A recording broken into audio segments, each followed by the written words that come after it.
إن الحمد لله نحمده ونستعينه ونستغفره ونعوذ بالله من شرور أنفسنا ومن سيئات أعمالنا من يهده الله فلا مضل له ومن يضلل فلا هادي له وأشهد أن لا إله إلا الله وحده لا شريك له وأشهد أن محمدا عبده ورسوله يا أيها الذين آمنوا اتقوا الله حق تقاته ولا تموتن إلا وأنتم مسلمون يا أيها الناس اتقوا ربكم الذي خلقكم من نفس واحدة وخلق منها زوجها وبث منهما رجالا كثيرا ونساء واتقوا الله الذي تساءلون به والأرحام إن الله كان عليكم رقيبا يا أيها الذين آمنوا اتقوا الله وقولوا قولا سديدا يصلح لكم أعمالكم ويغفر لكم ذنوبكم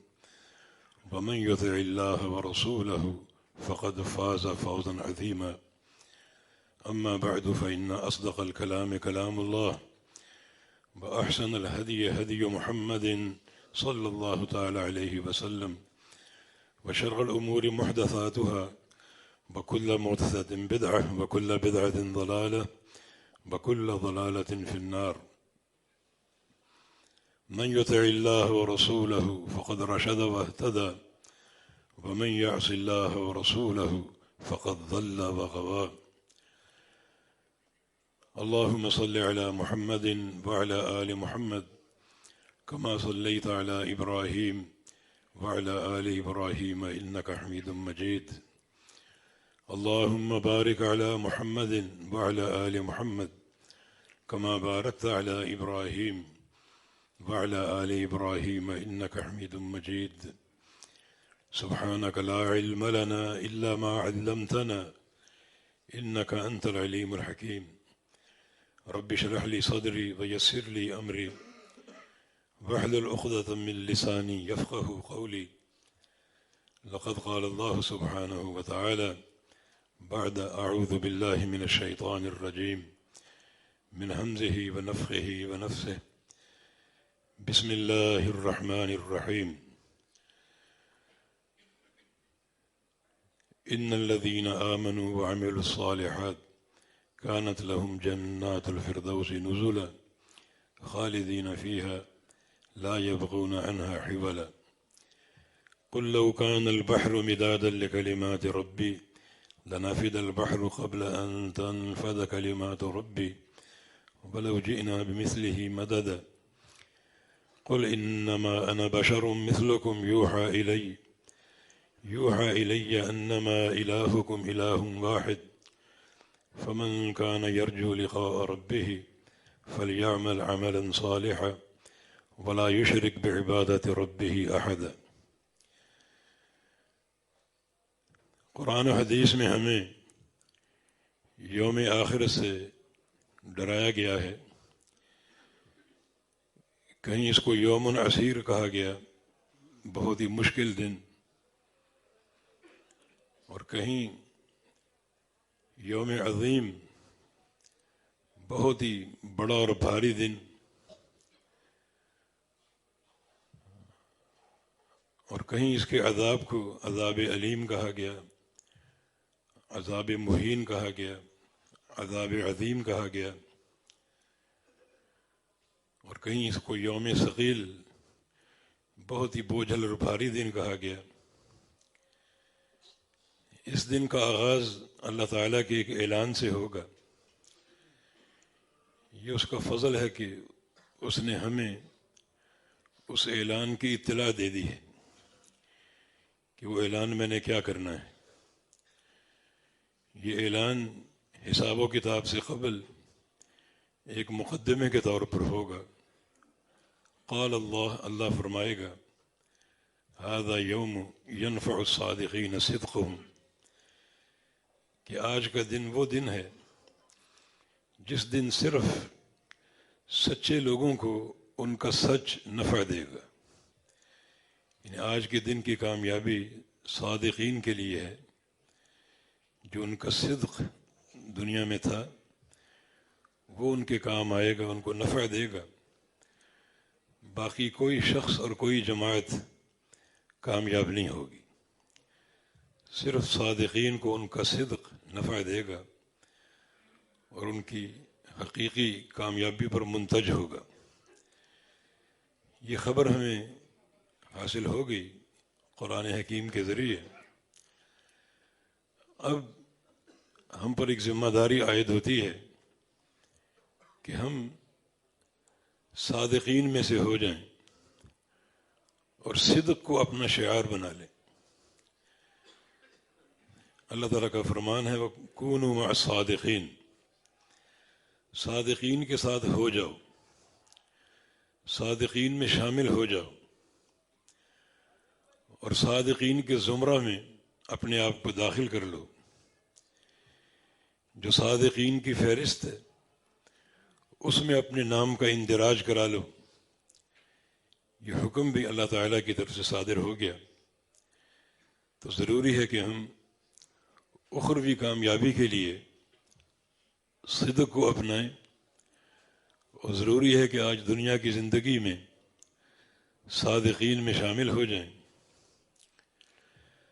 صادقین میں شامل ہونے کا معنی کیا ہے؟ یہ معنی نہیں کہ یہ جماعت کہیں بیٹھی ہوئی ہے اس میں داخل ہو جاؤ یا اس کی ریلی میں شریک ہو جاؤ یا کوئی جلوس نکل رہا ہو تو سمجھو کہ یہ صادقین ہیں ان میں شامل ہو جاؤ. بلکہ صدق ایک منہج ہے، دنیا بھر میں پھیلا ہوا ہے، عرب میں، عجم میں، مغرب اور مشرق میں، شمال اور جنوب میں.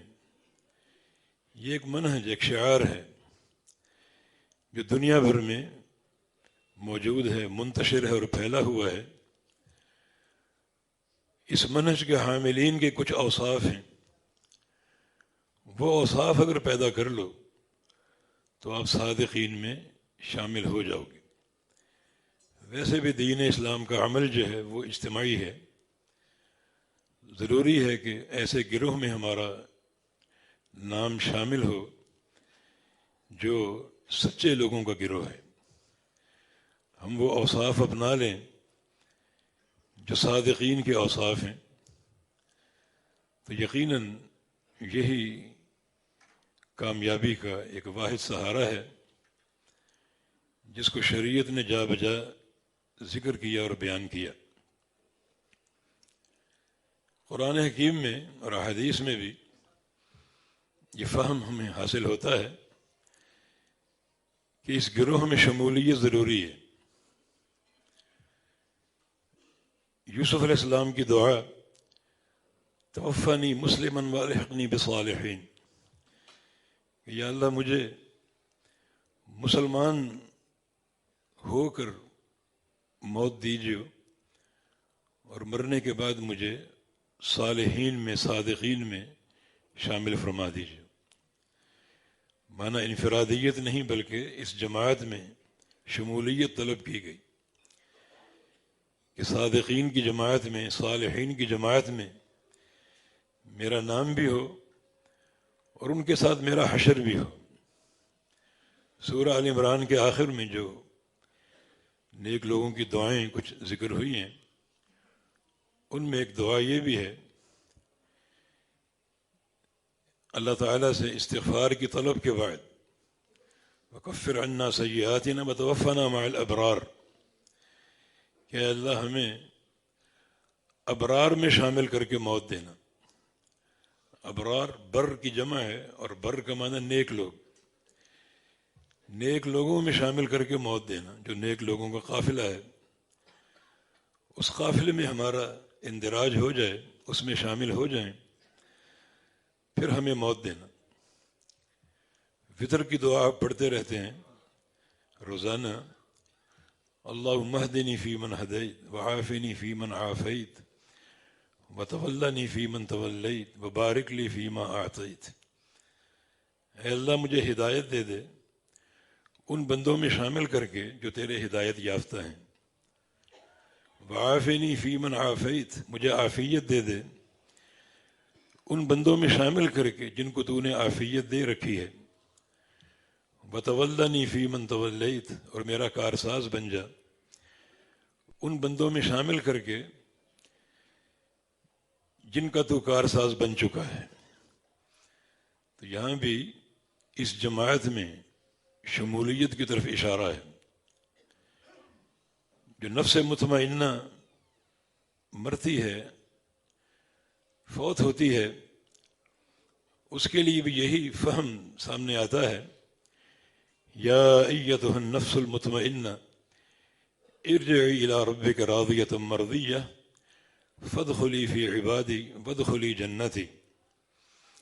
اے نفس مطمئنہ جو روحانی غذا کے ساتھ مطمئن ہو چکی ہے، جس کا اضطراب ختم ہو چکا، کثرت ذکر، کثرت تلاوت قرآن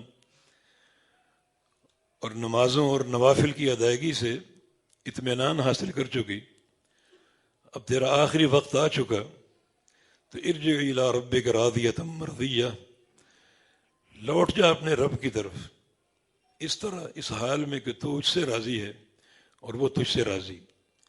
فادخلی فی عبادی، میرے بندوں میں داخل ہو جا، وادخلی جنتی، اور میرے بندوں کی رفاقت میں جنت میں داخل ہو جا۔ تو یہاں بھی صالحین کی رفاقت ہی سامنے آتی ہے کہ جنت کا داخلہ اور اللہ کی جناب کی طرف منتقل ہونا، یہ صالحین کی جماعت کے ساتھ ہے، صادقین کی جماعت کے ساتھ ہے، سچے لوگوں کے ساتھ ہے۔ جیسے بنی اسرائیل کے 100 افراد کے قاتل کو اس عالم ربانی نے نصیحت کی تھی، من یحول بینک و بین توبتک، کہ تو 100 قتل کر کے آیا ہے، تیرے اور تیری توبہ کے درمیان کوئی چیز حائل نہیں ہو سکتی، کسی مفتی کا فتویٰ حائل نہیں ہو سکتا، یقیناً تیری توبہ قبول ہوگی۔ بس میرا مشورہ یہ ہے کہ ساتھ والی بستی میں صالحین کی جماعت ہے، وہاں ہجرت کر جاؤ، ان کے اندر شامل ہو جاؤ، ان کے ساتھ مل کر توبہ بھی کرو، استغفار بھی کرو، اللہ تعالیٰ کی عبادت بھی کرو۔ تو ضروری ہے کہ صالحین کی جماعت کا تعین کرو اور اس جماعت میں شمولیت اختیار کرو، تاکہ یہ ایک اجتماعی عمل زیادہ آپ کی کامیابی پر منتج ہو۔ ہم نے عرض کیا کہ یہ جماعت کہیں بیٹھی ہوئی نہیں ہے کہ وہاں جا کر شامل ہو جائیں۔ حبیب نامی ایک نوجوان جس کا ذکر علامہ ابن رجب نے کیا رحمہ اللہ، ان کی والدہ انہیں اٹھاتی صبح تہجد کے لیے، تو الفاظ یہ ہوتے کہ میرے بیٹا حبیب اٹھ جاؤ، صالحین کے قافلے روانہ ہو چکے ہیں، پیچھے میں اور تو رہ گئے ہیں، جلدی اٹھو تاکہ ہم بھی تعلق باللہ قائم کر کے نفل ادا کر کے اس جماعت میں داخل ہو جائیں اور شامل ہو جائیں۔ تو یہ شمولیت ایک معنوی امر ہے، چند اوصاف کا متقاضی ہے، وہ اوصاف اپنا کر ہم بھی صالحین میں شامل ہو سکتے ہیں۔ جو جماعت پھیلی ہوئی ہے شرق و غرب میں، شمال و جنوب میں، عرب و عجم میں، تو اپنا نام اس جماعت میں ہم اندراج کروا سکتے ہیں۔ اس کے لیے جو پہلا منہج آپ نے اپنانا ہے وہ عمل ہے۔ عمل جو ہے انتہائی ضروری ہے جنت کے داخلے کے لیے، اور یہ صالحین کا ایک اولین شعار بھی ہے، اور وہ ہدف ہے جو اللہ کی رضا کے قریب کرتا ہے۔ اللہ تعالیٰ نے جنت کی وراثت عمل پر عطا فرمانے کا وعدہ کیا ہے، اور نبی علیہ السلام کی حدیث صحیح مسلم میں، من بطأ بہ عملہ لم یسرع بہ نسبہ، آج دنیا میں جس کی عمل کی سواری کمزور ہو گئی تو قیامت کے دن کوئی چیز اسے تیز نہیں چلا سکے گی، پھر پتہ نہیں کتنا عرصہ اسے اللہ کے سامنے کھڑا ہونا ہو حساب و کتاب کے لیے، اور پتہ نہیں پل صراط کو عبور کرتے ہوئے کتنے سال گزر جائیں۔ وہ تیزی اگر پیدا کرنی ہے تو عمل کرنا ہے۔ تو صالحین کی جماعت میں اگر شامل ہونا ہے تو سب سے پہلے عمل کی دعوت ہے، عمل کی رغبت اور شوق اور جذبہ اپنے اندر پیدا کریں۔ کسی عمل سے پیچھے رہنے کی کوشش نہ کریں۔ ایک شخص نے نبی علیہ السلام سے پوچھا کہ ان فی جفوۃ الاعراب، یا رسول اللہ صلی اللہ علیہ وسلم میرے اندر سختی ہے جو عرابیوں اور دیہاتیوں میں ہوتی ہے، درستگی ہے، اور بڑا پریشان ہوں اس دل کی سختی سے، مجھے اس کا علاج بتا دیجیے۔ رسول اللہ صلی اللہ علیہ وسلم نے ارشاد فرمایا کہ لا تحتقر من المعروف شیئا، کسی نیکی کو حقیر نہ جانو، جو نیکی سامنے آئے یہ سمجھو کہ یہ اللہ کی توفیق سے سامنے آئی ہے اور اس کو کر گزرو، اس کو ٹالنے کی کوشش نہ کرو اور اس سے اپنی جان چھڑانے کی کوشش نہ کرو، بلکہ اس کو اللہ کی رضا اور اپنے پروردگار کی توفیق سمجھو اور اس کو کر گزرو۔ ایسا اگر کرو گے اور بار بار کرو گے تو اللہ تعالیٰ تمہارے دل کی سختی کو دور کر دے گا، تمہارے دل میں رحمت بھر دے گا، خشیت بھر دے گا، اپنا خوف ڈال دے گا، ایسا خوف اور ایسی خشیت جو تمہیں ہر عمل صالح پر آمادہ کرے گی، اور تمہاری ایسی تربیت ہوگی کہ تم ہر نیکی میں موجود ہوگے، شامل ہوگے اور صف اول کے طور پر کھڑے ہوگے۔ تو یہ ایک عمل کی نشاندہی آپ نے فرمائی کہ چھوٹا عمل ہو بڑا عمل ہو، سامنے آ جائے تو اس کو کر گزرو اللہ کی رضا کے لیے، تو اس سے دل کی سختیاں دور ہوں گی، دل میں رقت آئے گی، انابت آئے گی، تعلق باللہ بڑھے گا، اللہ تعالیٰ کی دوستی اور سچی صلح کے تم قریب ہوتے جاؤ گے اور یقیناً تمہاری اصلاح ہوگی۔ تو سب سے پہلا جو شعار ہونا چاہیے اس جماعت میں شامل ہونے کے لیے وہ عمل کی رغبت اور عمل کی خواہش ہے۔ چھوٹا عمل ہو بڑا عمل ہو، ہر عمل انجام دینے کی کوشش کیجیے۔ صحیح بخاری میں رسول اللہ صلی اللہ علیہ وسلم کی حدیث ہے 40 خصلۃ اعلاها منیحۃ العنزہ، 40 کام ہیں چھوٹے چھوٹے، ہم وہ کام بتائیں گے نہیں، چھوٹے چھوٹے کام ہیں۔ ان کاموں میں سب سے بڑا کام یہ ہے کہ کسی غریب کو بکری کا تحفہ دے دینا، یہ سب سے بڑا کام۔ باقی 39 کام اس سے چھوٹے ہیں۔ من اتی بواحدۃ منہن رجاء ثوابها وتصدیق موعودها دخل الجنہ، جو شخص ان 40 کاموں میں سے ایک کام انجام دینے میں کامیاب ہو گیا، اللہ تعالیٰ کی رحمت کی امید رکھتے ہوئے اور اس وعدے کو سچا جانتے ہوئے، اس وعدے کے تعلق سے کوئی شک نہ ہو دل میں، بلکہ یہ طے کر کے یقین کر کے کہ یہ صادق المصدوق محمد کریم صلی اللہ علیہ وسلم کا فرمان ہے جو سچوں کے سچے اور سردار ہیں، اور یہ فرمان بالکل حق ہے۔ کوئی ایک کام کرنے میں کامیاب ہو گیا تو وہ ایک کام اس کو جنت میں پہنچا دے گا۔ تو یہ عمل کی دعوت اور عمل کی رغبت اور عمل کی خواہش یہ پیدا کی گئی ہے، اور یہ صالحین کے شعار میں ایک پہلا قدم ہے جس کو بڑھانا اور اپنانا ہے۔ عمل کا جذبہ، عمل کی محبت، عمل کے لیے سچا عزم اور عمل کے لیے مستعد رہنا، یہ پہلا قدم ہے۔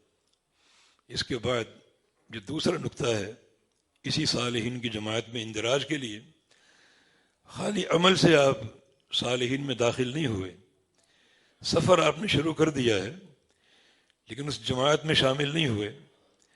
اس کے بعد جو دوسرا زینہ ہے، یہ دوسرا مرحلہ ہے، وہ قبول عمل کا ہے۔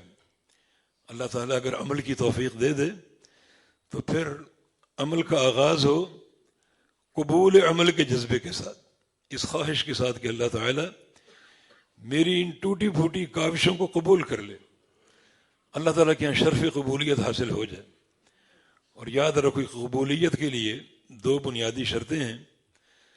اگر واقعی اس جماعت میں اندراج چاہیے تو ان 2 شرائط کو پورا کرنا پڑے گا۔ ایک ہے اخلاص کی حفاظت، کسی عمل میں ریاکاری نہ ہو، دکھاوا نہ ہو، نمود و نمائش اور شہرت کی محبت نہ ہو، بلکہ ایک انسان یہی طے کرے کہ میں بالکل یہ عمل چھپ کے کروں، دنیا سے چھپ جاؤں، دنیا کی نگاہوں سے چھپ جاؤں، جیسے صحابہ کرام میدان جہاد میں جاتے یہ دعا کرتے ہوئے کہ یا اللہ کسی ایسے کونے میں شہادت کی موت دے دینا جہاں دیکھنے والی کوئی نگاہ نہ ہو، تاکہ یہ عمل تیرے لیے خالص ہو، تیری رضا کے لیے ہو، اس عمل میں کسی کی شراکت داری نہ ہو، اور یہ عمل اخلاص پر منتج ہو، اسلام اخلاص پر قائم ہو۔ تو جو قبول عمل کا جذبہ ہے تاکہ صالحین کی جماعت میں ہم شامل ہو جائیں، اس کے لیے ضروری ہے کہ ہم قبول عمل کے حرص اپنے اندر پیدا کریں، ان بنیادی قواعد کو سمجھیں جن قواعد کی بنا پر عمل قبول ہوتا ہے، جس کی دو بنیادیں ہم نے ذکر کی۔ پہلی بنیاد جو ہے وہ اخلاص ہے۔ رسول اللہ صلی اللہ علیہ وسلم کی حدیث ہے کہ انما الاعمال بالنیات وانما لکل امرئ ما نوی، کہ سارے اعمال کی صحت اور قبولیت جو ہے وہ نیت پر قائم اور مشروط ہے۔ نیت کے ساتھ ہر شخص کو اس کے عمل سے وہی ملے گا جو وہ نیت کرے گا، جو اس کی نیت ہوگی اس نیت کے مطابق اس کو صلہ ملے گا۔ اگر نیت اللہ کی رضا کی ہے، اخلاص ہے، تو اللہ ایسا راضی ہوگا کہ ذرے جیسے عمل کو پہاڑ بنا دے گا اور قبول کر لے گا۔ اور اگر وہ عمل اخلاص نیت سے خالی ہے تو وہ عمل مردود ہوگا، اس کی کوئی قدر و قیمت نہ ہوگی۔ جو حشر کا بازار ہے اس میں ایسے عمل کی کوئی قیمت نہیں ٹھہرے گی جس عمل میں ریاکاری شامل ہو، دکھاوا شامل ہو، اور شہرت پسندی شامل ہو، اور نمود و نمائش شامل ہو، بلکہ اللہ تعالیٰ صرف اس عمل کو قبول کرے گا جو اس کی رضا کے لیے خالص ہو۔ ایک شخص نے پیغمبر علیہ السلام سے سوال کیا، رجل غزا یلتمس الاجر والذکر فما لہ، سنن نسائی کی حدیث ہے کہ ایک بندہ جہاد کے میدان میں جاتا ہے اور اس کی دو نیتیں ہیں، اجر کا طالب بھی ہے، یلتمس الاجر والذکر، اور شہرت کا طالب بھی ہے، اللہ تعالیٰ اجر بھی دے دے اور دنیا میں میری بہادری کی دھوم مچ جائے، فما لہ، کیا اس کو حاصل ہوگا؟ تو رسول اللہ صلی اللہ علیہ وسلم نے ارشاد فرمایا، لا شیء لہ، اسے کچھ نہیں ملے گا۔ ان اللہ لا يقبل من العمل الا ما كان خالصا لوجهہ، اللہ تعالیٰ تو صرف اس عمل کو قبول کرتا ہے جو اس کے چہرے کے لیے خالص ہو۔ جس عمل میں انسان یہ خواہش رکھے کہ اس عمل کے نتیجے میں مجھے اللہ تعالیٰ کا چہرہ مل جائے، چہرہ ملنے کا معنی یہ ہے کہ قیامت کے روز اللہ کا دیدار حاصل ہو جائے، جو روز آخرت کی سب سے بڑی نعمت ہے۔ جنتی جب تک اللہ کا دیدار کرتے رہیں گے اپنے حور و قصور کو بھول جائیں گے اور ساری نعمتوں کو فراموش کر دیں گے۔ لا یلتفتون الی شیء من نعیم الجنہ ما داموا ینظرون الیہ، جب تک اللہ کا دیدار قائم رہے گا جنت کی کسی نعمت کو جھانک کر نہیں دیکھیں گے۔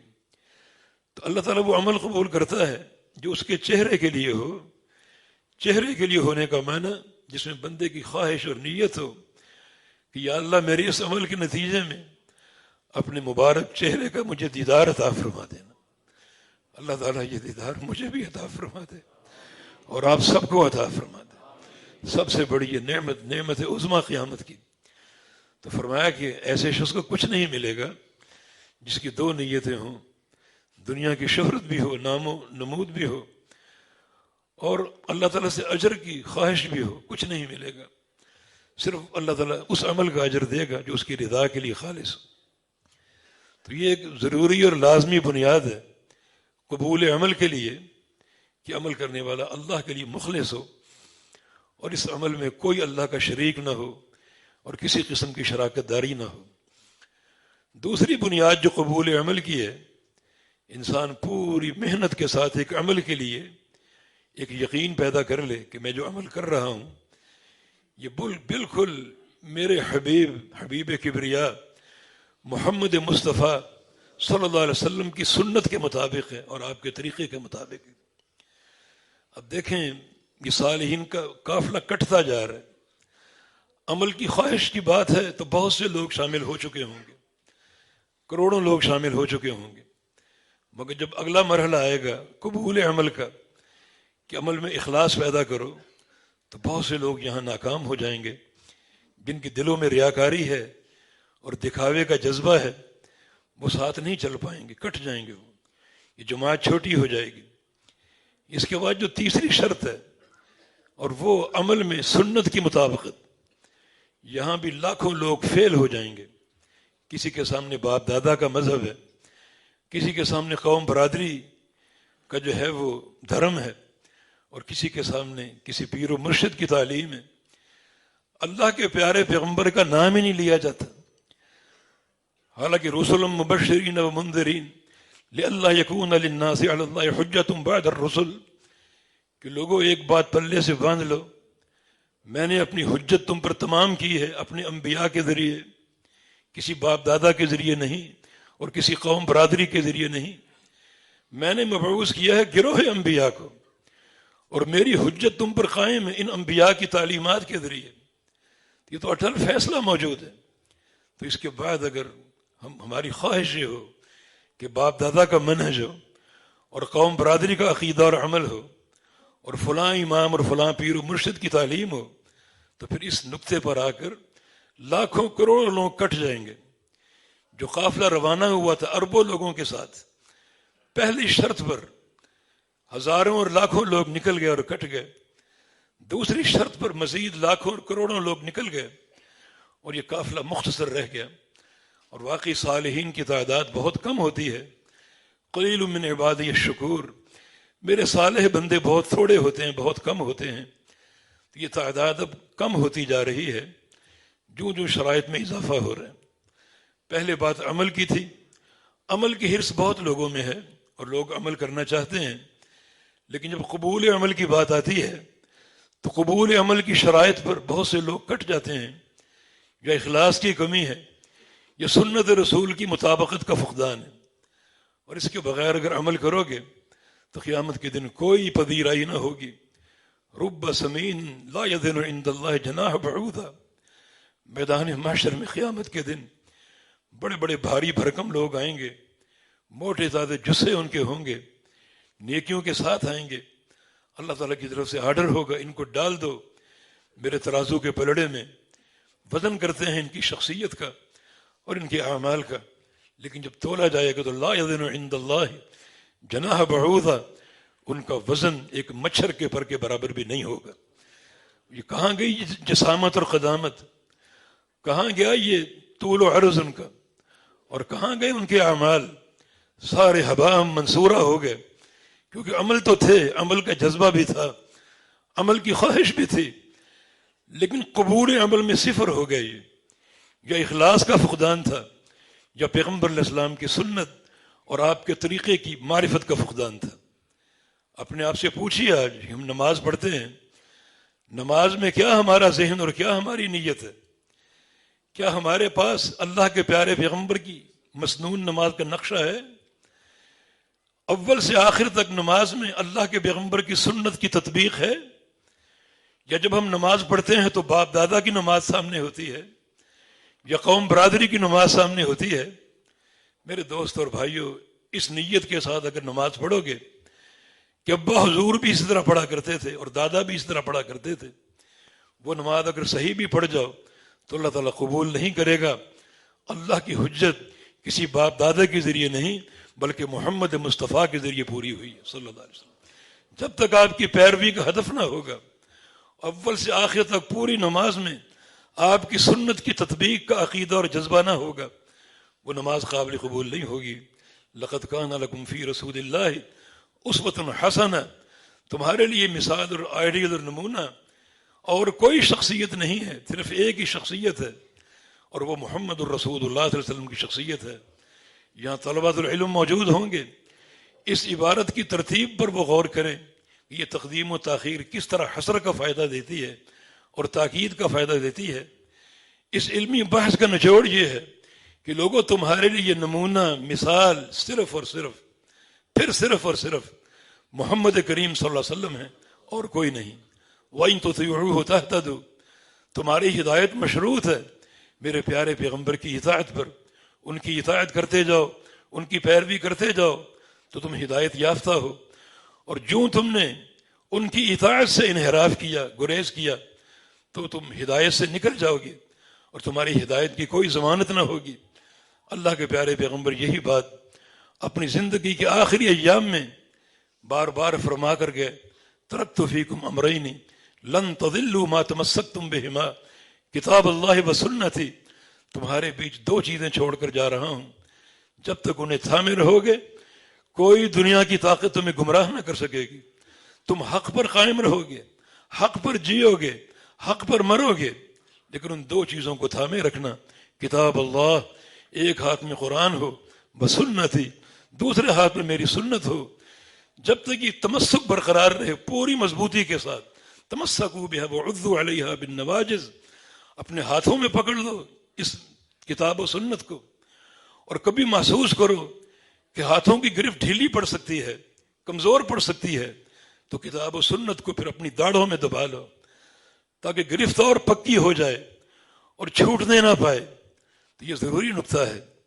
تو جو اس قافلے میں شامل ہونا چاہتا ہے، ضروری ہے کہ وہ عمل کے بعد قبول عمل کی بنیادوں پر غور کرے تاکہ صحیح معنی میں اس جماعت میں اندراج ہو سکے اور شمولیت ہو سکے۔ اس کے بعد میرے دوست اور بھائیوں، کچھ مراحل اور بھی ہیں اس جماعت میں رہنے کے لیے اور شامل ہونے کے لیے۔ کچھ لوگ ان بنیادی نقطوں کے باوجود کٹ جاتے ہیں، صفر ہو جاتے ہیں، اور یہ وہ لوگ ہیں جو عمل کرتے ہیں، قبول عمل کا جذبہ بھی ہوتا ہے، اخلاص بھی ہوتا ہے اور سنت کی مطابقت بھی ہوتی ہے، لیکن کچھ عرصے بعد کسی بنا پر ان کے عمل کا تسلسل ٹوٹ جاتا ہے۔ تو اس کے لیے ضروری ہے چوتھا نقطہ، اور وہ ہے دوام عمل کا اور استمرار عمل کا۔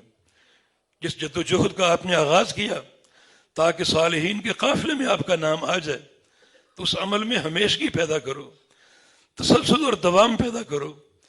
یہ نہ ہو کہ یہ جذبہ 2-4 مہینے قائم رہے پھر سستی اور غفلت آ جائے، نہیں، بلکہ روز افزوں تمہارے عمل میں ترقی ہونی چاہیے۔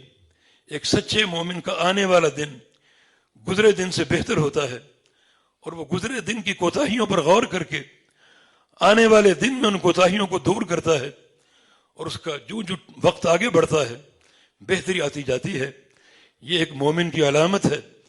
لیکن اگر 2-4 ہفتے آپ نے محنت کی، جد و جہد کی، قیام اللیل کا اہتمام کیا، پھر وہ چھوٹ گیا، تو یہ استمرار ختم ہو جائے گا، مداومت ختم ہو جائے گی، ہمیشگی ختم ہو جائے گی۔ تو یہ بھی صالحین کے قافلے سے محرومی کی نشانی ہوگا، اور یہ چیز بھی صالحین کے قافلے سے آؤٹ ہونے کی بات ہوگی۔ استمرار ضروری ہے، عمل کا استمرار۔ رسول اللہ صلی اللہ علیہ وسلم کی حدیث ہے کہ ان اللہ یحب من العمل ما کانت دیما، اللہ وہ عمل پسند کرتا ہے جس پر تسلسل ہو، ہمیشگی اور لگاتاری ہو، خواہ کم کر لو لیکن ہمیشہ کرو، بغیر ناغے کے کرو۔ بخاری شریف میں عبداللہ بن عمر کا ایک واقعہ پہلے بھی سنا چکا ہوں۔ انہوں نے خواب میں دیکھا فرشتہ ان کو اٹھا کر جہنم میں لے گیا۔ یہ سارا خواب چل رہا ہے، جہنم کے ہولناک منظر دکھا رہا ہے، لوگوں کے عذاب کی کیفیت بتا رہے ہیں، اور عبداللہ بن عمر تھر تھر کانپ رہے ہیں۔ اتنا بڑا عذاب، اتنا عذاب شدید، عذاب علیم۔ آخر میں فرشتے نے کہا کہ لست من اہلہا عبداللہ، تمہیں جہنم دکھا رہا ہوں لیکن تم جہنمی نہیں ہو، تم اہل النار میں سے نہیں ہو۔ پھر آنکھ کھل گئی، بڑا پریشان، یہ کیا خواب دیکھ لیا، جہنم اور اس کے طبقات اور اس کے عذاب کی کیفیتیں دیکھ لی۔ تعبیر کس سے پوچھتے؟ جناب محمد الرسول اللہ صلی اللہ علیہ وسلم سے، لیکن پیغمبر علیہ السلام کے سامنے کی ہمت نہیں ہے۔ آخر اپنی بہن حفصہ کے پاس گئے، ام المومنین، اللہ کے پیارے پیغمبر کی بیوی، ان سے جا کر عرض کیا کہ میرے اس خواب کی تعبیر آپ پوچھیے، بہت مجھے خوف مجھ پر طاری ہے۔ حفصہ نے پوچھا کہ عبداللہ نے یہ خواب دیکھا ہے؟ تو رسول اللہ صلی اللہ علیہ وسلم نے فرمایا نعم الرجل عبداللہ لو کان یقوم باللیل، عبداللہ بہترین نوجوان ہے، بس کاش قیام اللیل کا ناغہ نہ کرے۔ جوان آدمی ہے، ابھی نوجوان لڑکا ہے، کبھی کبھی نیند غالب آ جاتی ہے اور تہجد کی نماز چھوٹ جاتی ہے۔ فرشتے نے جھنجھوڑا ہے یہ خواب دکھا کر، جہنم دکھا کر جھنجھوڑا ہے کہ عمل میں اگر مداومت نہ ہو، عمل لگاتار نہ ہو، تسلسل نہ ہو، تو بھی عذاب کا نشانہ بن سکتا ہے۔ تو جناب عبداللہ نے پھر اس تعبیر کو پلے سے باندھ لیا، ما کان یقوم باللیل ما کان ینام باللیل الا قلیلا، پھر رات کو بہت کم سوتے، حتیٰ کہ وہ جہاد کا دور تھا، جس دن پورا پورا دن جہاد کرتے اس رات بھی جاگتے اور نفل پڑھتے اور تہجد پڑھتے، اس رات بھی ناغہ نہ کرتے۔ عمل کا تسلسل جو ہے یہ بہت بڑی نعمت ہے، اور اگر صالحین کی جماعت میں شامل ہونا ہے تو عمل کے ساتھ اس کا تسلسل آپ کے ذہن میں ہو، اور یہ چیز اس جماعت میں اندراج کا باعث ہوگی۔ اور پھر ایک نقطہ اور باقی ہے، تاکہ اس جماعت میں نام آخر دن تک شامل ہو، اور وہ ایک خوف اپنے اندر پیدا کرو، اور وہ اپنے خاتمے کا خوف ہے کہ پتہ نہیں خاتمہ کیسا ہو، جو اللہ تعالیٰ کے ہاتھ میں ہے۔ اللہ کے پیارے پیغمبر کی حدیث بھی ہے، انما الاعمال بالخواتیم، کہ بے شک بندے کی جو زندگی کی ساری جد و جہد ہے اس کا دار و مدار اس کے خاتمے پر ہے۔ اللہ کی تقدیر کے فیصلے ہو چکے، جنت میں کون جائے گا، جہنم میں کون جائے گا۔ ایک صحابی ایک دن رو رہا تھا، کسی نے پوچھا کیوں رو رہے ہو، تمہاری تو بڑی باقیات و صالحات ہیں، تم کیوں رو رہے ہو؟ کہا کہ ایک بار پیغمبر علیہ السلام آئے تھے، آپ کے ہاتھ میں 2 کتابیں تھیں، فرمایا کہ اس کتاب میں اہل جنت کے نام ہیں، ان کے آباء و اجداد کے نام ہیں، اور اس کتاب میں اہل جہنم کے نام ہیں، مجھے معلوم نہیں کہ میرا نام کس کتاب کے اندر ہے۔ یہی سوچ سوچ کے رو رہا ہوں۔ جب تک انسان کی زندگی باقی ہے ایک خطرہ ایک تلوار کی طرح لٹک رہا ہے اس کے سر پہ، اور وہ اس کے خاتمے کا وقت ہے۔ سلف صالحین کی آنکھوں کو زیادہ رلانے والی چیز ان کے خاتمے کا وقت تھا، ہمیشہ اپنے خاتمے کا سوچتے، روتے رہتے، پتہ نہیں خاتمہ کیسا ہوگا۔ یہ چیز ایک خوف بن کر دل میں بیٹھ جائے، اللہ تعالیٰ کی خشیت کا باعث بن جائے، اور وہ جو ضروری جد و جہد ہے بندہ اس پر مداومت اختیار کر لے۔ جد و جہد یہی ہے، عمل کی رغبت ہو، قبول عمل کی خواہش ہو، دوام عمل اس کے دل میں بیٹھ جائے، اس کا ذوق بن جائے، اور پھر ساتھ ساتھ دعائیں کرے کہ یا اللہ میرا خاتمہ خیر پہ فرما دینا، میرا خاتمہ ایمان پر فرما دینا، میرا خاتمہ سچی توحید پر فرما دینا، یہ آخری وقت آئے تو میرا دل لبریز ہو تیری محبت سے اور تیرے پیارے حبیب کی محبت سے۔ تو یہ ایک آخری نقطہ ہے صالحین کی جماعت کے لیے، اس جماعت میں اندراج کے لیے، کہ اپنے خاتمے کی فکر کرتے رہو، پتہ نہیں خاتمہ کیسا آ جائے۔ ایک بندہ زندگی پر عمل کرتا ہے، عمل صالح، مگر اللہ کے علم میں وہ جنت کے قابل نہیں ہے، اللہ اس کو عین موت کے وقت کسی گناہ پر ڈال دیتا ہے اور وہ گناہ کر کے جہنم میں داخل ہو جاتا ہے۔ اور ایک بندہ پوری زندگی بد کرداری کرتا ہے، مگر اللہ کے علم میں وہ جنتی ہے، اللہ اس کو عین موت کے وقت عمل صالح کی راہ پر گامزن کر دیتا ہے، اور وہ نیک عمل کر کے جنت کا مستحق بن جاتا ہے۔ اسی نیک عمل پر اس کی موت آ جاتی ہے۔ اور ویسے بھی احادیث سے یہ بات مفہوم ہوتی ہے کہ بندہ جس عمل پر اس کا خاتمہ ہو اسی عمل کے ساتھ اس کا حشر ہوگا۔ اگر وہ نیک عمل پر مرا تو قیامت کے دن وہ نیک عمل کرتا رہے گا اور اس کا اجر اس کو ملتا رہے گا، اور وہ نیک عمل کرتے کرتے اٹھے گا۔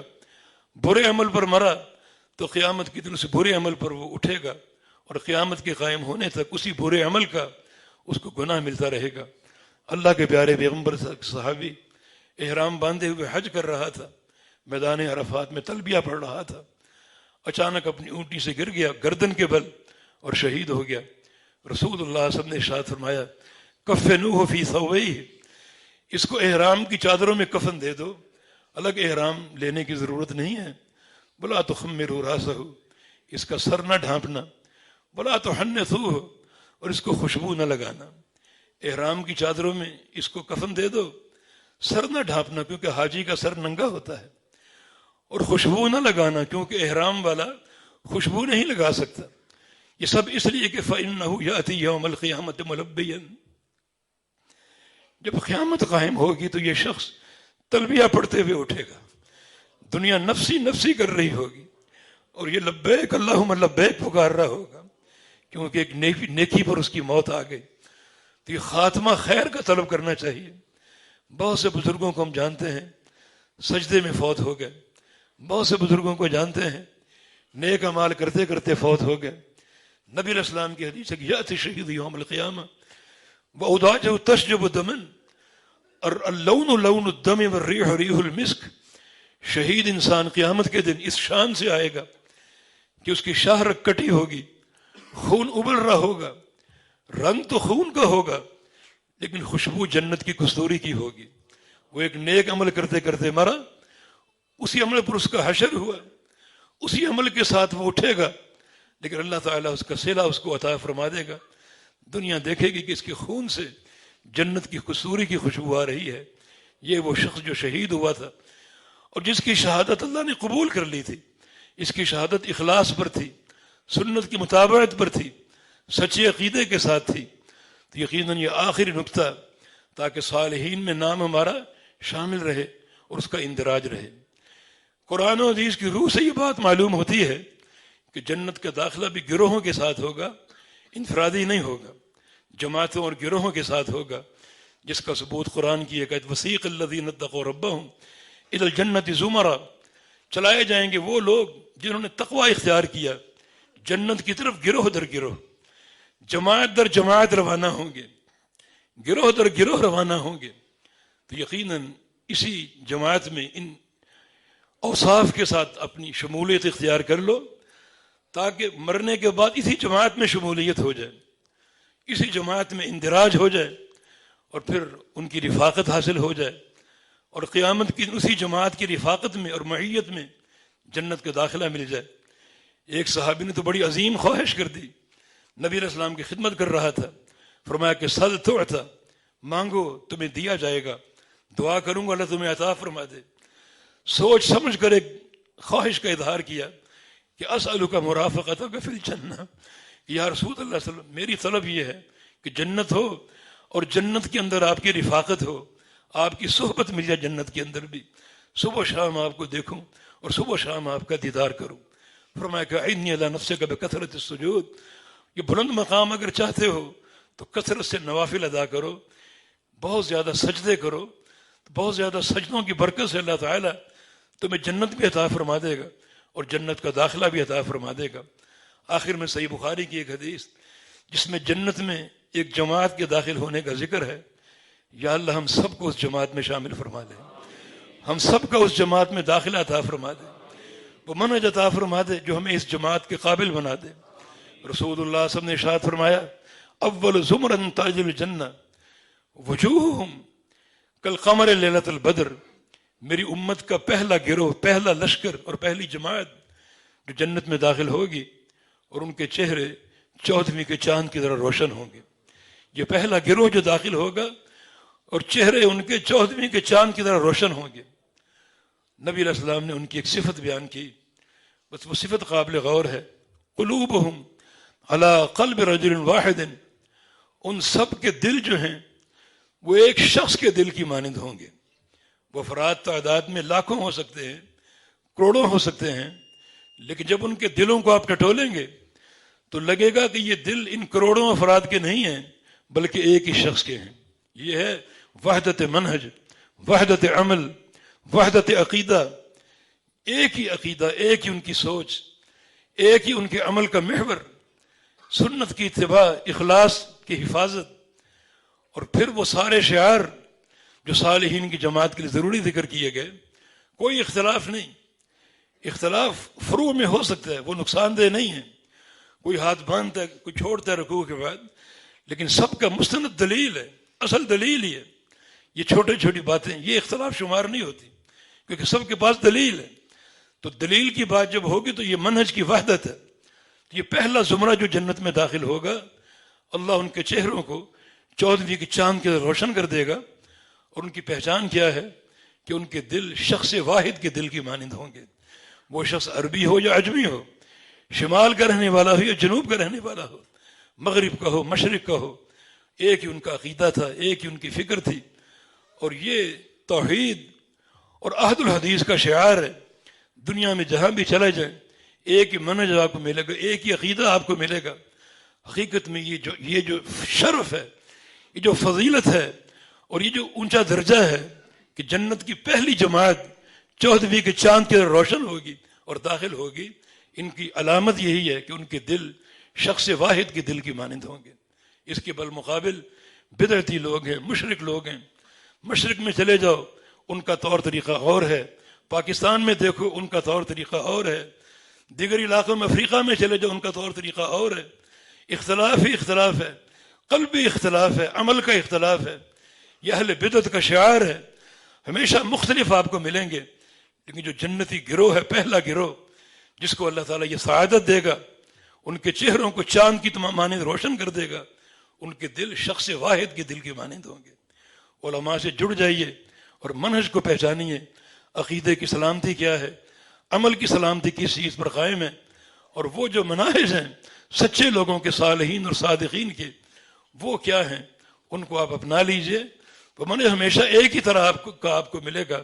آپ سعودی عرب چلے جائیں، مصر چلے جائیں، اور جناب کسی اور علاقے میں یورپ چلے جائیں، جو اس منہج کے حاملین ہیں، ایک ہی فکر ان کی ہوگی، ایک ہی عقیدہ ان کا ہوگا، ایک ہی فہم ان کا ہوگا. تو یہ حدیث ان لوگوں پر منطبق ہو رہی ہے جو صالحین کی وہ جماعت ہے، جو وحدت عقیدہ، وحدت منہج اور وحدت عمل کے نقطے پر قائم تھے، اور کوئی ان میں اختلاف اور شقاق نہیں تھا. تو یہ خلاصہ کلام یہ ہوا کہ ضروری ہے کہ ہم اس انفرادیت کو ختم کر کے اپنے اندر اجتماعیت پیدا کریں. اور اجتماعیت کا معنی یہ ہے کہ اپنے آپ کو صالحین اور صادقین میں شامل کر لے. اللہ تعالیٰ کا حکم بھی ہے کونوا مع الصادقین، کہ صادقین میں شامل ہو جاؤ. قیامت کے دن انہی کے ساتھ تمہارا حشر ہو اور ان کی معیت میں جنت میں داخل ہو جاؤ. تو میں نے عرض کیا تھا کہ یہ جماعت کہیں بیٹھی ہوئی نہیں ہے کہ آپ ان میں داخل ہوئیں، شامل ہو جائیں، بلکہ اس جماعت میں شمولیت کا معنی ایک منہج کی اتباع ہے، ایک عقیدے کی پیروی ہے، اور ایک عمل کا تمسک ہے ان شرائط اور آداب کے ساتھ جو کتاب و سنت میں مذکور ہیں. ساتھ ساتھ بڑے الہا کے ساتھ اللہ سے دعا ہونی چاہیے. اس کی دعا کے بغیر کوئی چیز ممکن نہیں ہے. بلکہ آخری بات ایک اور ذکر کرنا چاہوں گا، دوسرے خطبے میں آپ کو بتا دوں گا. بالتوفیق بید اللہ تعالی. اقول قولی هذا واستغفر الله لي ولكم واخر دعوانا ان الحمد لله رب العالمين.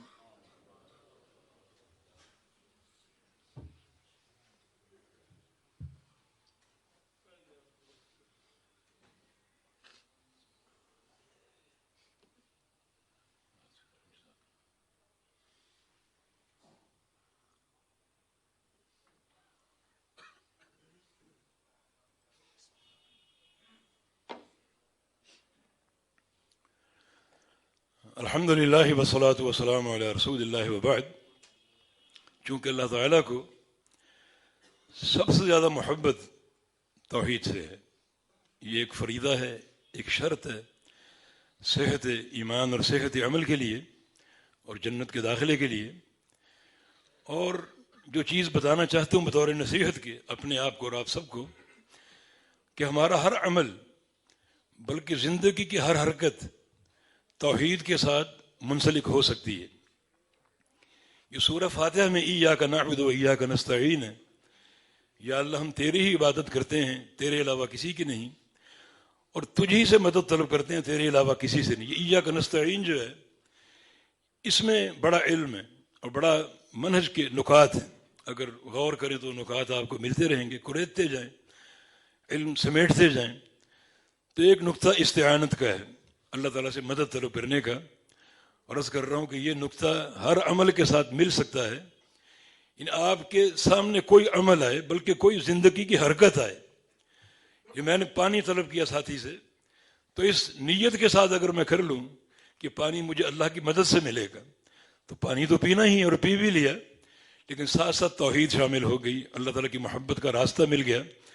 کوئی بھی عمل، نماز ہو، روزہ ہو، حج ہو، زکوٰۃ ہو، عمرہ ہو، کاروبار ہو، بچوں سے کوئی بات آپ نے کہنی ہے، گھر میں کوئی کام آپ نے کرنا ہے، یہ نقطہ اپنے اندر تربوی طور پر بٹھا لو. ہر کام اللہ کی مدد سے ہوگا، اور اللہ کی مدد کا معاملہ ہر کام سے پہلے ایک ضروری خیال کر لو، ضروری اپنا لو. تو زندگی کی ہر حرکت آپ کی توحید کے ساتھ جڑ سکتی ہے اور منسلک ہو سکتی. نبی علیہ السلام نے سیدنا معاذ سے کہا تھا واللہ انی احبک، معاذ اللہ کی قسم مجھے تجھ سے بڑی محبت ہے. اور ساتھ ایک علم دیا، نصیحت دی، لا تدع ان تقول دوبارہ کل صلاۃ مکتوبہ، کہ فرض نماز کے بعد یہ الفاظ کہنا مت چھوڑنا کبھی بھی. یہ الفاظ ضرور کہنا، اللہم اعنی علی ذکرک وشکرک وحسن عبادتک. یا اللہ تو ہی میری مدد فرما اپنے ذکر کی، حسن عبادت کی اور اپنا شکر ادا کرنے کی. اس میں نقطہ یہی ہے کہ ہر عمل میں اللہ کی مدد شامل حال ہونی چاہیے. کوئی دنیا کا کام کرو، کوئی دین کا کام کرو، چھوٹا کام ہو بڑا کام ہو، دل میں یہ بات آپ کے بیٹھ جائے کہ اللہ کی مدد کے بغیر یہ نہیں ہو سکتا۔ عیسیٰ علیہ السلام نے جو اپنے معجزات بیان کیے تھے، یعنی کسی مردے کو زندہ کرنا اللہ کی توفیق سے تھا، اور پھونک مارنا بھی اللہ کی توفیق سے فرماتے تھے۔ پھونک مارنا کون سا مشکل ہے؟ آپ یہاں بیٹھے بیٹھے ہزاروں پھونکے مار سکتے ہیں، مگر عیسیٰ علیہ السلام نے کیا تربیت دی کہ مردہ اگر زندہ ہوتا ہے پھونک میں مارتا ہوں، زندہ ہونا تیرے امر سے ہے اور پھونک مارنا بھی تیرے امر سے ہے، حالانکہ آسان سا کام ہے۔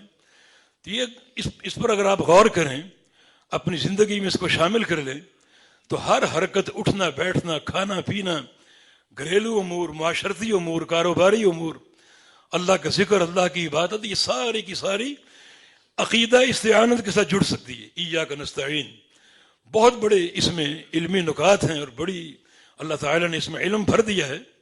تو یہ ایک بنیادی سی بات ہے کہ ہر چیز میں استعانت کا پہلو ذہن میں رکھو، تو آپ کا ہر عمل، ہر کام، دنیا کا ہو یا آخرت کا ہو، وہ توحید کے ساتھ جڑ سکتا ہے اور منسلک ہو سکتا ہے۔ والتوفیق بید اللہ تعالی۔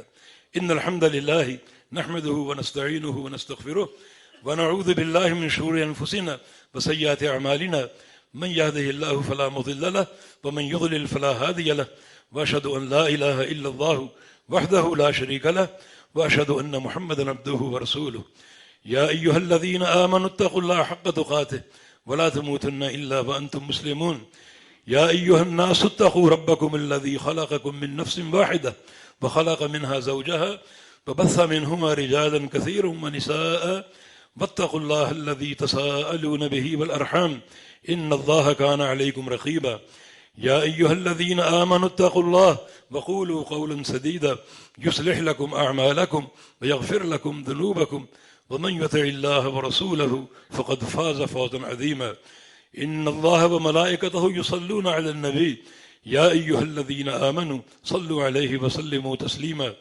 اللهم صل على محمد وعلى آل محمد كما صليت على إبراهيم وعلى آل إبراهيم إنك حميد مجيد اللهم بارك على محمد وعلى آل محمد كما باركت على إبراهيم وعلى آل إبراهيم إنك حميد مجيد ربنا تقبل منا إنك أنت السميع العليم اللهم انصر الإسلام والمسلمين اللهم انصر من نصر دين محمد صلى الله تعالى عليه وسلم واجعلنا منهم واخذل من خذل دين محمد صلى الله تعالى عليه وسلم ولا تجعلنا منهم اللهم ارفع عنا هذا الوباء اللهم ارفع عنا هذا الوباء یہ کرونا وائرس اللہ ہم سے اٹھا لے، تمام بلاد مسلمین سے اٹھا لے، اللہ تعالیٰ ہم کو سلامتی عطا فرما دے، حفاظت و اطمینان عطا فرما دے۔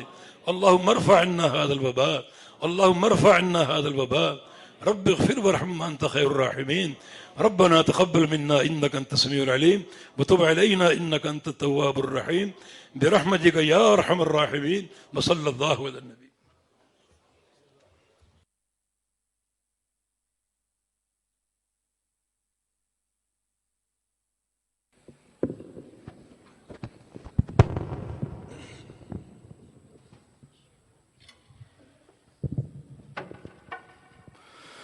الله أكبر الله أكبر أشهد أن لا إله إلا الله أشهد أن محمدا رسول الله حي على الصلاة حي على الفلاح قد قامت الصلاة قد قامت الصلاة الله أكبر الله أكبر لا إله إلا الله۔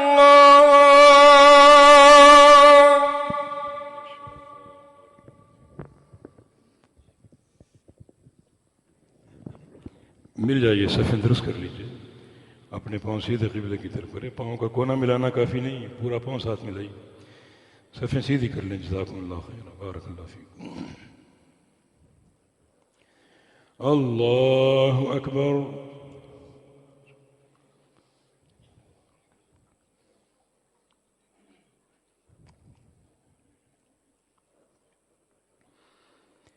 بسم الله الرحمن الرحيم. الحمد لله رب العالمين الرحمن الرحيم مالك يوم الدين إياك نعبد وإياك نستعين اهدنا الصراط المستقيم صراط الذين أنعمت عليهم غير المغضوب عليهم ولا الضالين آمين.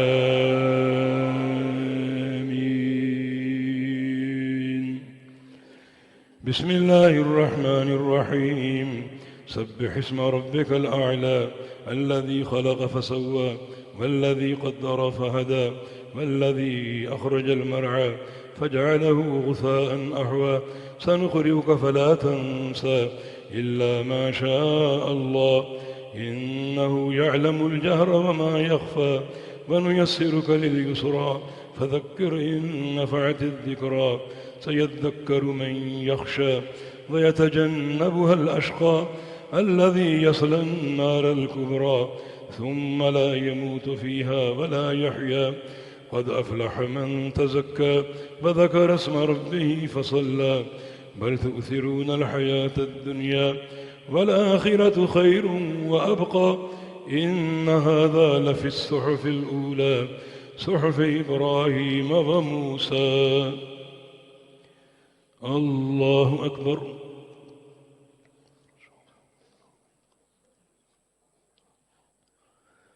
سبحانك اللهم ربنا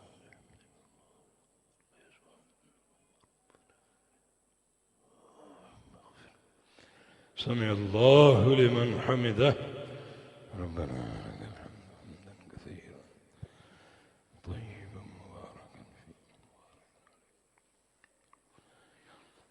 فيه. الله أكبر.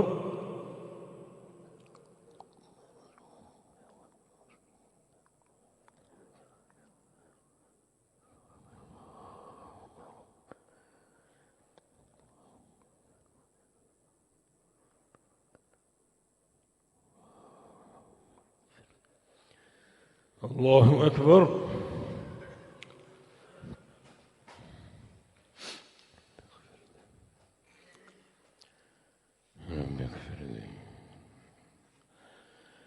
الله أكبر.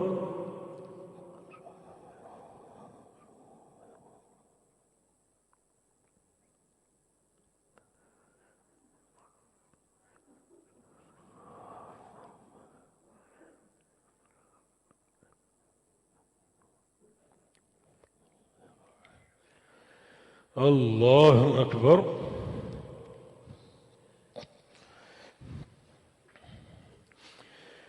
بسم الله الرحمن الرحيم.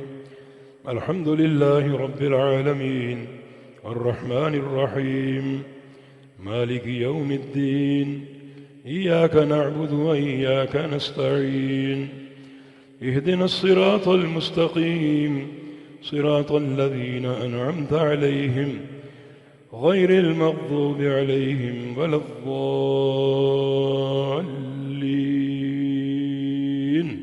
آمين.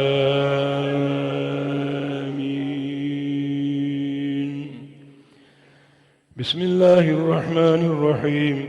هل أتاك حديث الغاشية وجوه يومئذ خاشعة عاملة ناصبة تصلى نارا حامية تسقى من عين آنية ليس لهم طعام إلا من ضريع لا يسمن ولا يغني من جوع وجوه يومئذ ناعمة لسعيها راضية في جنة عالية لا تسمع فيها لاغية فيها عين جارية فيها سرر مرفوعة وأكواب موضوعة ونمارق مصفوفة وزرابي مبثوثة أفلا ينظرون إلى الإبل كيف خلقت وإلى السماء كيف رفعت وإلى الجبال كيف نصبت وإلى الأرض كيف سطحت فذكر إنما أنت مذكر لست عليهم بمسيطر إلا من تولى وكفر فيعذبه الله العذاب الأكبر إن إلينا إيابهم ثم إن علينا حسابهم. الله أكبر.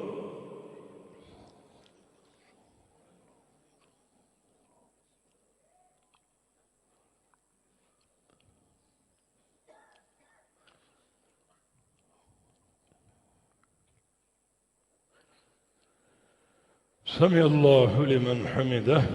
ربنا ولك حمدا كثيرا طيبا مباركا فيه وبارك كما أحب ربنا. الله أكبر.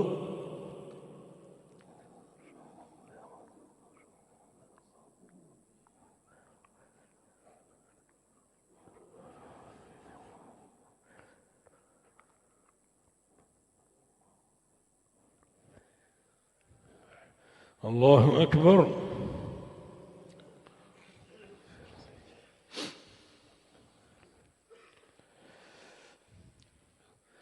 الله أكبر.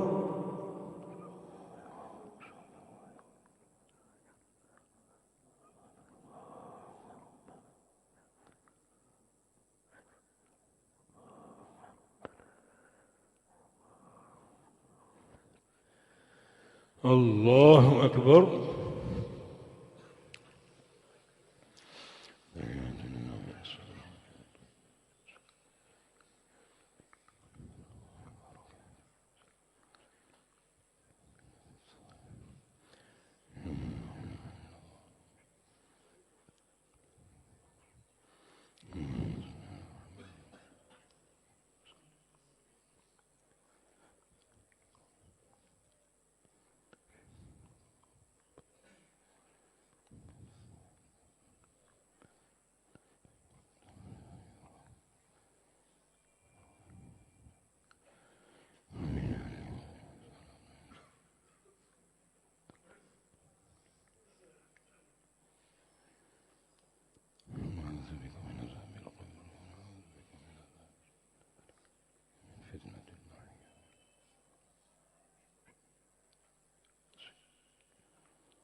السلام عليكم ورحمة الله. السلام عليكم ورحمة الله. الله أكبر. استغفر الله استغفر الله استغفر الله. أنت السلام أنت السلام تبارك رب يعيني على ذكرك شكرا.